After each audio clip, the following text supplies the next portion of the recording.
ഇനി നമ്മൾ നോക്കാൻ പോകുന്നത് മൊഡ്യൂൾ 3 ആണ്. മൊഡ്യൂൾ 3ൽ പറയാൻ പോകുന്നത് എന്താണ് കോഡിംഗ്, പിന്നെ കോഡിംഗ് ആയിട്ട് റിലേറ്റ് ചെയ്ത കുറച്ച് കാര്യങ്ങളാണ് നമ്മൾ മൊഡ്യൂൾ 3ൽ പറയാൻ പോകുന്നത്. വാട്ട് ഈസ് കോഡിംഗ് എന്നുള്ളതാണ് ഫസ്റ്റ് കോഡിങ്ങിന്റെ ഡെഫിനിഷൻ വരുന്നത്. Coding is the process of writing instruction that a computer can understand and execute to perform the specific task. എന്താ കോഡിംഗ് എന്ന് പറഞ്ഞാൽ? കോഡിംഗ് എന്ന് പറഞ്ഞാൽ ഒരു പ്രോസസ്സാണ്. എന്തിനുള്ള പ്രോസസ്സ്? റൈറ്റിംഗ് ഇൻസ്ട്രക്ഷൻ, ഓരോ ഇൻസ്ട്രക്ഷന് റൈറ്റ് ചെയ്യാനുള്ളത്. That a computer can understand and execute perform specific task. അതായത് കമ്പ്യൂട്ടറിന് മനസ്സിലാവുന്ന രീതിയിൽ നമ്മൾ കുറേ ഇൻസ്ട്രക്ഷൻസ് എഴുതുക. കമ്പ്യൂട്ടറിൻ്റെ ലാംഗ്വേജിൽ, കമ്പ്യൂട്ടർ അറിയാവുന്ന ലാംഗ്വേജിൽ നമ്മൾ കുറേ ഇൻസ്ട്രക്ഷൻസ് എഴുതുന്നതിന് നമ്മളെന്ത് പറയും? അല്ലെങ്കിൽ കോഡ് എഴുതുന്നത് നമ്മളെന്ത് പറയും? കോഡിംഗ് എന്ന് പറയും. എന്തിനു വേണ്ടിയിട്ട്? ഒരു സ്പെസിഫിക് ആയ ടാസ്കുകൾ ചെയ്യാൻ വേണ്ടിയിട്ട് നമ്മൾ എഴുതുന്ന ഇൻസ്ട്രക്ഷനെ നമ്മൾ എന്താ പറയുക? കോഡിംഗ് എന്ന് പറയും. അല്ലെങ്കിൽ നെക്സ്റ്റ് ഡെഫിനിഷൻ നോക്കിക്കോ. Coding means telling the computer what to do step by step using language it understand. Coding എന്ന് പറഞ്ഞാൽ എന്താണ്? നമ്മൾ കമ്പ്യൂട്ടറിന് പറയുകയാണ് എന്താണ് ചെയ്യേണ്ടത് എന്നുള്ളത് സ്റ്റെപ്പ് ബൈ സ്റ്റെപ്പായിട്ട് പറയുകയാണ്. യൂസിങ് എ ലാംഗ്വേജ്, ഒരു ലാംഗ്വേജ് യൂസ് ചെയ്തിട്ട് അത് ആർക്ക് മനസ്സിലാവണം? കമ്പ്യൂട്ടറിന് മനസ്സിലാവണം. അങ്ങനെ സ്റ്റെപ്പ് ബൈ സ്റ്റെപ്പായിട്ട് നമ്മൾ ഇൻസ്ട്രക്ഷൻസ് എഴുതുന്നതിന് നമ്മൾ എന്ത് പറയും? കോഡിംഗ് എന്ന് പറയും. പിന്നെ ഒബ്ജക്റ്റീവ്സ് ഓഫ് കോഡിംഗ് ഉണ്ട്. അത് പറഞ്ഞാൽ എന്തൊക്കെയാണ് അതിൻ്റെ ഒബ്ജക്റ്റീവ് എന്നുള്ളതാണ്. ഫസ്റ്റ് വൺ എന്താണ്? To give instruction to the കമ്പ്യൂട്ടറിന് ഇൻസ്ട്രക്ഷൻസ് കൊടുക്കുകയാണ്. പിന്നെ പ്രോബ്ലം നമ്മൾ എഫിഷ്യൻ്റ് ആയിട്ട് സോൾവ് ചെയ്യാണ്. പിന്നെ മൂന്നാമത്തെ എന്താണ്? ക്രിയേറ്റ് സോഫ്റ്റ്വെയർ ആൻഡ് ആപ്ലിക്കേഷൻസ് ഉണ്ടാക്കാൻ വേണ്ടി നമ്മൾ കോഡ് ചെയ്യും. പിന്നെ ടു ഓട്ടോമേറ്റ് റിപ്പീറ്റേറ്റീവ് ടാസ്കുകൾ ചെയ്യാൻ വേണ്ടിയിട്ട്. പിന്നെ എൻഷുർ അക്യുറസി, സ്പീഡും കൂട്ടാൻ വേണ്ടി നമ്മൾ എന്ത് കോഡിങ് ചെയ്യും. പിന്നെ പ്രൊഡക്ടിവിറ്റി, എഫിഷ്യൻസി കൂട്ടാൻ വേണ്ടി നമ്മൾ കോഡ് ചെയ്യും. പിന്നെ to control the make device system smart. ഇത്രയും കാര്യങ്ങൾക്ക് വേണ്ടിയിട്ട് നമ്മൾ എന്ത് ചെയ്യുന്നത്? കോഡിങ് യൂസ് ചെയ്യുന്നത്. പിന്നെ നെക്സ്റ്റ് വരുന്നത് coding. What is coding standard and guide line. ഒരു കോഡ് ചെയ്യുന്നതിന് കുറേ സ്റ്റാൻഡേർഡുകളുണ്ടും അതുപോലെ ഗൈഡ് ലൈനും ഉണ്ട്. അതെന്താണെന്നുള്ളതാണ് ആദ്യം നമ്മൾ നോക്കാൻ പോകുന്നത്. വാട്ട് ഈസ് കോഡിംഗ് സ്റ്റാൻഡേർഡ് എന്നുള്ളതാണ്. Good software companies want their programmers to follow a clear and proper way to writing code. This is called coding standard. നല്ല കമ്പനീസൊക്കെ അവിടെയുള്ള പ്രോഗ്രാമേഴ്സ് അല്ലെങ്കിൽ ഡെവലപ്പേഴ്സിന് ഒരു ഇതുണ്ടാവും, ഒരു ഫോളോ ചെയ്യാൻ പറയും. അതായത് ഒരു ക്ലിയർ ആയിട്ടും പ്രോപ്പറായിട്ടും കോഡ് റൈറ്റ് ചെയ്യാൻ കുറേ റൂൾസുകളുണ്ടാവും. ആ റൂൾസ് ഫോളോ ചെയ്യാൻ പറയും. അതിനെ അവരെന്ത് പറയുന്നത്? കോഡിംഗ് സ്റ്റാൻഡേർഡ് പറയും. അപ്പോൾ ഈ കോഡിംഗ് സ്റ്റാൻഡേർഡ് ഫോളോ ചെയ്യാൻ പറയും അവിടുത്തെ ഓരോ പ്രോഗ്രാമേഴ്സിനോടും ഡെവലപ്പേഴ്സിനോടും. അതിനെ നമ്മൾ കോഡിംഗ് സ്റ്റാൻഡേർഡ് പറയാം. പിന്നെ each company usually create it's on coding standard and guide line. ഓരോ കമ്പനിക്കും അവരുടേതായ കോഡിംഗ് സ്റ്റാൻഡേർഡും അവരുടേതായ കോഡിംഗ് ഗൈഡ് ലൈൻസും ഉണ്ടായിരിക്കും. ഓക്കെ, അപ്പോൾ these are suit their need to type of the software build. ആ സോഫ്റ്റ്വെയർ ബിൽഡ് ചെയ്യാൻ അവരുടേതായ റൂൾസും അവരുടേതായ കോഡിംഗ് സ്റ്റാൻഡേർഡും ഉണ്ടായിരിക്കും. ഒരു കമ്പനിക്കുള്ള കോഡിംഗ് സ്റ്റാൻഡേർഡും കോഡിംഗ് ഗൈഡ് ലൈനും ആയിരിക്കണമെന്നില്ല അടുത്ത കമ്പനിക്ക് ഉണ്ടാവേണ്ടത് കേട്ടോ. അപ്പോൾ ഓരോ പ്രോഗ്രാമേഴ്സും അത് ഫോളോ അപ്പ് ചെയ്യണം എന്നുള്ളത് ആ ഒരു കമ്പനിയുടെ റൂളായിരിക്കും. പിന്നെ അതിൻ്റെ പർപ്പസ് എന്താണെന്നുള്ളത്, coding standard give the code same look and feel. ഇപ്പോൾ ഒരു കമ്പനിയിലുള്ള രണ്ട് പ്രോഗ്രാമേഴ്സ് ഈ കോഡിംഗ് സ്റ്റാൻഡേർഡ് ഫോളോ അപ്പ് ചെയ്തിട്ട് അവർ ആ കോഡ് ചെയ്യുകയാണെങ്കിൽ നമുക്ക് നോക്കുന്ന സമയത്ത് തന്നെ മനസ്സിലാവും ഒരേ സെയിം ലുക്കും ഒരു ഫീലും ഉണ്ടായിരിക്കും. പിന്നെ എന്ത് ചെയ്യാൻ പറ്റും? ഓരോരുത്തർക്കും ഒരാൾ ചെയ്തതിൻ്റെ ബാക്കി അടുത്ത ആൾക്ക് റീഡ് ചെയ്യാനും അണ്ടർസ്റ്റാൻഡ് ചെയ്യാനും മാനേജ് ചെയ്യാനും പറ്റും. അതാണ് ഒരു ഇമ്പോർട്ടൻറ്റ് റൂള്. പിന്നെ അതുപോലെ റീയൂസ് ചെയ്യാൻ പറ്റും. വേറെ ആർക്ക് വേണമെങ്കിലും റീയൂസ് ചെയ്യാം. അതായത് ആ കമ്പനിയിലെ പ്രോഗ്രാമേഴ്സിനൊക്കെ റീയൂസ് ചെയ്യാൻ പറ്റും. അതുപോലെ മിസ്റ്റേക്സൊക്കെ ഫാസ്റ്റായിട്ട് കണ്ടുപിടിക്കാൻ പറ്റും. കാരണം എല്ലാവരും എന്താണ് ഒരേ കോഡിംഗ് സ്റ്റാൻഡേർഡ് കോഡിംഗ് ഗൈഡ് ലൈനാണ് ഫോളോ അപ്പ് ചെയ്യുന്നത്. പിന്നെ എന്താണ്? It encourage good coding habit. Good coding habit എന്ത് ചെയ്യാം? എൻകറേജ് ചെയ്യിക്കുക അവർ. പിന്നെ എന്താണ് coding guideline? Same procedure തന്നെയാണ് ഉദ്ദേശിക്കുന്നത് കേട്ടോ. Coding guidelines set of simple rules. കുറച്ച് സിമ്പിൾ റൂൾസ് ഉണ്ടായിരിക്കും.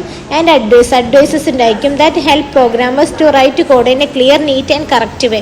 ആർക്ക് വേണ്ടിയിട്ട്? പ്രോഗ്രാമേഴ്സിന് റൈറ്റ് ആയിട്ടും ക്ലിയർ ആയിട്ടും നീറ്റായിട്ടും എന്ത് ചെയ്യാൻ വേണ്ടിയിട്ട്? കോഡ് എഴുതാൻ വേണ്ടിയിട്ട്. പിന്നെ അവർ എന്തൊക്കെയാണ് പറയുന്നില്ല? Name variables and functions, format the code, add comments, write code and easy to understand fix. ഇത്രയും കാര്യങ്ങൾ അവർ പറയും കേട്ടോ. പിന്നെ വാട്ട് ഈസ് കോഡ് റിവ്യൂ? എന്താണ് കോഡ് റിവ്യൂ എന്നുള്ളത്? കോഡ് റിവ്യൂ എന്ന് പറഞ്ഞാൽ എന്താ? നമ്മൾ റിവ്യൂ ചെയ്യുക. ഒരാൾ കോഡ് എഴുതിയതിന് ശേഷം അത് നമ്മൾ റിവ്യൂ ചെയ്യുക. ഇത്രയും പ്രോസസ്സിലൂടെയാണ് ഒരു സോഫ്റ്റ്വെയർ അല്ലെങ്കിൽ എന്തെങ്കിലും ഒരു ആപ്ലിക്കേഷൻ നമ്മൾക്ക് ഡെവലപ്പ് ചെയ്ത് കിട്ടുന്നത്. അപ്പോൾ code review means the checking and reading someone code carefully before added to final software. നമ്മൾ ആ സോഫ്റ്റ്വെയറിലോട്ട് ആഡ് ചെയ്യുന്നതിന് മുമ്പേ ഈ കോഡ് എന്ത് ചെയ്യുക? റിവ്യൂ ചെയ്യുകയാണ്. ചെക്ക് ചെയ്യുക അല്ലെങ്കിൽ റീഡ് ചെയ്യുക. സമ്മൺ ആരെങ്കിലുമൊക്കെ code carefully before it added to the final software. അത് എന്തിനു വേണ്ടിയിട്ടാണ്? ഫൈൻഡ് മിസ്റ്റേക്സ് ഓർ ബഗ്ഗോ അല്ലെങ്കിൽ മിസ്റ്റേക്സോ കണ്ടുപിടിക്കാൻ വേണ്ടിയിട്ട്. പിന്നെ ഈ check if coding standard guide line followed, guide ലൈനും ഇതൊക്കെ ഫോളോ ചെയ്തിട്ടുണ്ടോ നോക്കാൻ വേണ്ടിയിട്ട്. പിന്നെ suggest improvement four better code. പിന്നെ എന്തെങ്കിലും ഇമ്പ്രൂവ്മെൻറ്റ് വേണം നല്ല കോഡിന് വേണമെങ്കിൽ അത് സജസ്റ്റ് ചെയ്യാൻ വേണ്ടിയിട്ട്. പിന്നെ എന്തുകൊണ്ടാണ് റിവ്യൂ ഇമ്പോർട്ടൻ്റ് എന്നുള്ളതാണ്. അപ്പോൾ help to find the fix errors correctly. എററൊക്കെ കറക്റ്റായിട്ട് കണ്ടുപിടിക്കാൻ വേണ്ടിയിട്ട്. പിന്നെ ക്വാളിറ്റി ഓഫ് ദ കോഡിൻ്റെ ക്വാളിറ്റി കോഡ് ഇമ്പ്രൂവ് ചെയ്യാൻ വേണ്ടിയിട്ട്, പിന്നെ ഈസി ആയിട്ട് അണ്ടർസ്റ്റാൻഡ് കോഡ് ഈസി ആയിട്ട് അണ്ടർസ്റ്റാൻഡ് ചെയ്യാൻ മെയിൻറ്റെയിൻ ചെയ്യാൻ വേണ്ടിയിട്ട്, പിന്നെ എല്ലാ ടീം മെമ്പേഴ്സിനും ഈ നോളജ് ഷെയർ ചെയ്യാൻ വേണ്ടിയിട്ട്. പിന്നെ എന്താണ് കോഡ് ഇൻസ്പെക്ഷൻ എന്നുള്ളതാണ്. ഇപ്പോൾ കോഡ് റൈറ്റ് ചെയ്തു, അപ്പോൾ അത് കോഡ് ഗൈഡ് ലൈനും സ്റ്റാൻഡേർഡൊക്കെ വെച്ച് കോഡ് റൈറ്റ് ചെയ്തൊരു കോഡ് നമ്മൾ റിവ്യൂ ചെയ്തു. ദെൻ നെക്സ്റ്റ് സ്റ്റെപ്പാണ് കോഡ് ഇൻസ്പെക്ഷൻ എന്നുള്ളത്. കോഡ് ഇൻസ്പെക്ഷൻ എന്ന് പറഞ്ഞാൽ type of a static testing where we check the software code without running it. നമ്മൾ റൺ ചെയ്യുന്നതിന് മുന്നേ തന്നെ നമ്മൾ എന്ത് ചെയ്യുക, ആ കോഡിനെ ഒന്നുകൂടെ ഒന്ന് ടെസ്റ്റ് ചെയ്യുക. സ്റ്റാറ്റിക് ടെസ്റ്റിംഗ് ചെയ്യുന്നതിന് നമ്മൾ എന്ത് പറയും, കോഡ് ഇൻസ്പെക്ഷൻ എന്ന് പറയും.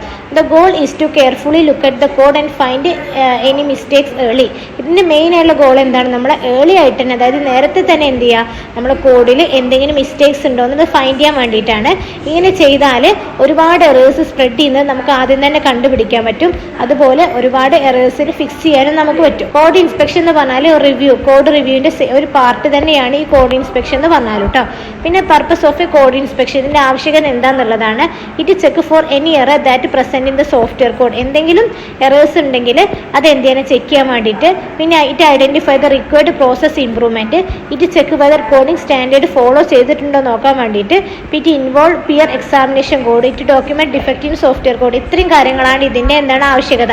ഇനി അഡ്വാൻറ്റേജസ് ഡിസഡ്വാൻറ്റേജസ് ജസ്റ്റ് ഒന്ന് നോക്കിയാൽ മതി. ഇനി എന്താ നെക്സ്റ്റ് സ്റ്റെപ്പ് വരുന്നത്, സോഫ്റ്റ്വെയർ ഡോക്യുമെന്റേഷൻ. ഇതൊക്കെ കഴിഞ്ഞിട്ട് നമ്മൾ എന്ത് ചെയ്യും, സോഫ്റ്റ്വെയർ ഡോക്യുമെന്റേഷൻ പ്രിപ്പയർ ചെയ്യും.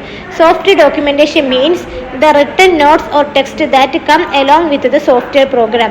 It make work easier to everyone involved in the product. അതായത് സോഫ്റ്റ്വെയർ ഡോക്യുമെന്റേഷൻ എന്ന് പറഞ്ഞാൽ എന്താണ്, റിട്ടൺ നോട്ട് അല്ലെങ്കിൽ ടെക്സ്റ്റ്. ഒരു റിട്ടൺ നോട്ട് അല്ലെങ്കിൽ ടെക്സ്റ്റ് നമ്മൾ ഈ സോഫ്റ്റ്വെയർ പ്രോഗ്രാമിൻ്റെ കൂടെ എന്ത് ചെയ്യുക, എലോങ് ചെയ്യുക. അതായത് ഒരു റിട്ടൺ നോട്ട് അല്ലെങ്കിൽ ഒരു ടെക്സ്റ്റ് നമ്മുടെ സോഫ്റ്റ്വെയർ പ്രോഗ്രാമിൻ്റെ കൂടെ ഉണ്ടാവണം. അതെന്തിനു വേണ്ടിയിട്ടാണ്, ആ പ്രോജക്റ്റ് ഇൻവോൾവ് ചെയ്ത് എല്ലാവർക്കും ആ പ്രോജക്റ്റിനെ കുറിച്ചിട്ട് ഒരു ഐഡിയ ഉണ്ടാവണ്ടേ. അതിന് വേണ്ടിയിട്ട് നമ്മൾ സോഫ്റ്റ്വെയർ ഇതിനെ ഒരു റിട്ടൺ ആയിട്ട് അല്ലെങ്കിൽ ടെക്സ്റ്റ് ആയിട്ട് നമ്മളൊരു ഡോക്യുമെന്റ് ക്രിയേറ്റ് ചെയ്യും.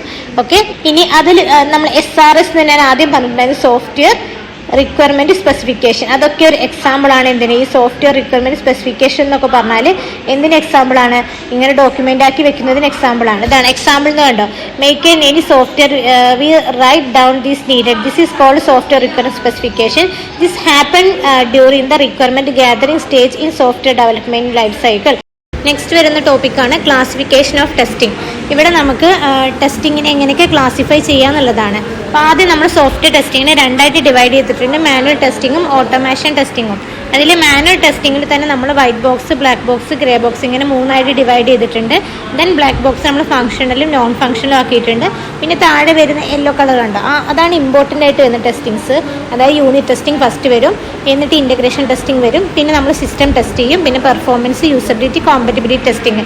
ഇത്രയും ടെസ്റ്റിങ്ങിലൂടെയാണ് നമ്മൾ ഓരോ സോഫ്റ്റ്വെയറും കടന്നു പോകുന്നത്. ഇനി നമുക്കിതിൽ മെയിനായിട്ട് വരുന്നത് യൂണിറ്റ് ടെസ്റ്റിംഗ് ആണ്. യൂണിറ്റ് ടെസ്റ്റിംഗ് എന്ന് പറഞ്ഞാൽ എന്താണ്, ഓരോ മൊഡ്യൂൾസിനും നമ്മൾ ടെസ്റ്റ് ചെയ്യുക. ഇപ്പം നമ്മൾ കോഡ് ചെയ്യുന്ന സമയത്ത് തന്നെ കോഡ് ചെയ്യുമ്പോൾ നമ്മൾ എന്താ ചെയ്യുക, മെയിൻ സിസ്റ്റത്തിൽ നമ്മൾ ഡിവൈഡ് ചെയ്ത് ഓരോ മൊഡ്യൂളാക്കി ഡിവൈഡ് ചെയ്തിട്ടുണ്ടാവും. ഓരോരുത്തർക്കും ഓരോ ഡെവലപ്പേഴ്സിന് അത് കൊടുത്തിട്ടുണ്ടാവില്ലേ.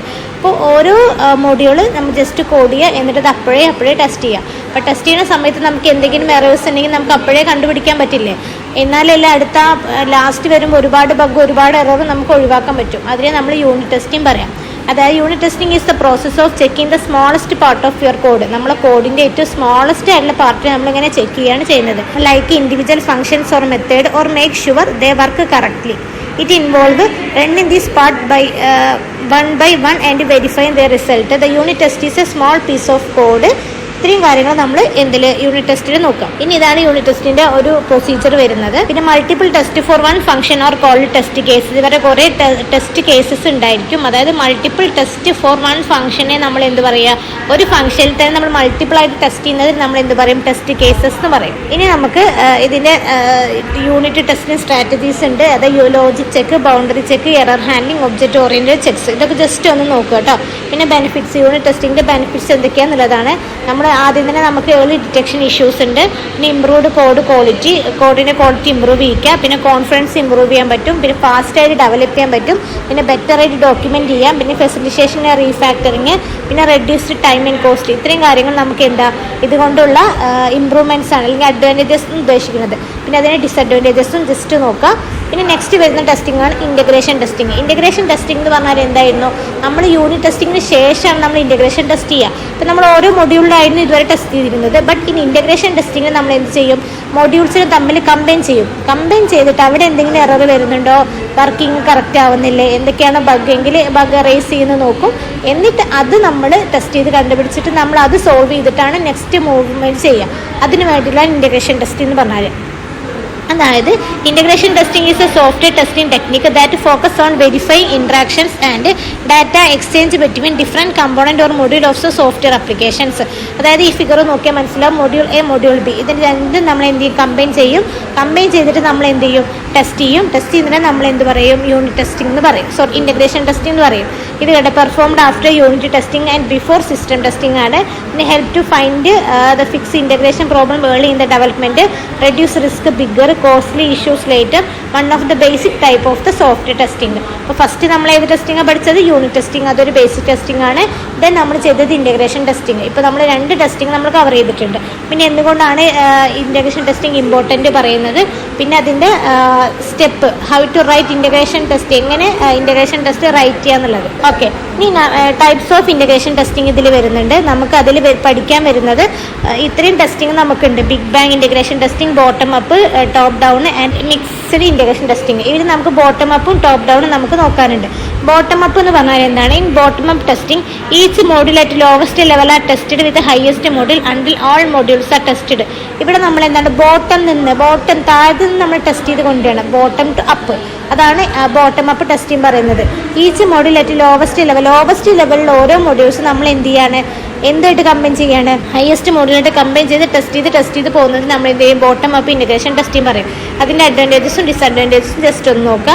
ദെൻ എന്ത് ചെയ്യുക, ടോപ്പ് ഡൗൺ എന്ന് പറഞ്ഞാൽ എന്താണ്, മേലിൽ നിന്ന് താഴോട്ടുള്ളത്. Top down integration testing technique is used in order to simulate the behaviour of the lower level of modules are not integrated. In this integration testing takes place top to bottom. അതായത് ടോപ്പിൽ നിന്ന് ബോട്ടത്തിലോട്ടായിരിക്കും എന്ത് ഈ testing ഉണ്ടാവുക. ഇതിന് അഡ്വാൻറ്റേജസും ഡിസഡ്വാൻറ്റേജസും just check ചെയ്യുക കേട്ടോ. ഇനി നമുക്ക് അടുത്ത ടെസ്റ്റിംഗ് വരുന്നത് സിസ്റ്റം ടെസ്റ്റിംഗ്. സിസ്റ്റം ടെസ്റ്റിംഗ് എന്ന് പറഞ്ഞാൽ എന്തായിരുന്നു, അതായത് ഇപ്പോൾ ഇൻ്റഗ്രേറ്റ് ചെയ്തു 2 മോഡ്യൂൾസ് 3 മോഡ്യൂൾസ് ഒക്കെ തമ്മിൽ അങ്ങോട്ടും ഇങ്ങോട്ടും ഇൻ്റഗ്രേറ്റ് ചെയ്തിട്ട് എറേഴ്സ് ഒന്നും വരുന്നില്ല എന്നുണ്ടെങ്കിൽ എല്ലാ മോഡ്യൂൾസും കൂടി ഒന്നിച്ച് നമ്മൾ എന്ത് ചെയ്യും, ഇവിടെ കമ്പൈൻ ചെയ്യും. അതായത് കംപ്ലീറ്റ് ആ സിസ്റ്റം ഫോർമാറ്റ് ആയി, സോഫ്റ്റ്വെയർ സിസ്റ്റം കംപ്ലീറ്റ് ആയിട്ട് എന്ത് ചെയ്തിട്ട് ഫോർമാറ്റ് ആയിട്ടുണ്ടാവും. അതിനെ നമ്മൾ ടെസ്റ്റ് ചെയ്യുന്നത് നമ്മൾ എന്ത് പറയും, സോഫ്റ്റ്വെയർ സിസ്റ്റം ടെസ്റ്റിംഗ് എന്ന് പറയും. അപ്പോൾ system testing is A type of software testing that validate the complete and fully integrated software system. It ensures that the system meets the both functional and non-functional requirement. ഇവിടെ എന്താ ചെയ്യുന്നത്, functional non functional requirements ഒക്കെ meet ചെയ്യുന്നുണ്ടോ system എന്നുള്ളത് check ചെയ്യും. പിന്നെ ഇതാണ് ശരിക്കും നമ്മൾ റിയൽ ആയിട്ടുള്ള ആ സിസ്റ്റം വരുന്നത് കേട്ടോ. പിന്നെ അതിൽ എന്തൊക്കെ ടൂൾസ് നമ്മളിവിടെ യൂസ് ചെയ്യുക എന്നുള്ളതുണ്ട്. JMeter, ഗാലൻ ഫ്രെയിം വർക്ക്, ഇത്രയും ടൂൾസുകൾ നമ്മൾ എന്ത് ചെയ്യും, ഇതിന് യൂസ് ചെയ്യുന്നുണ്ട് കേട്ടോ.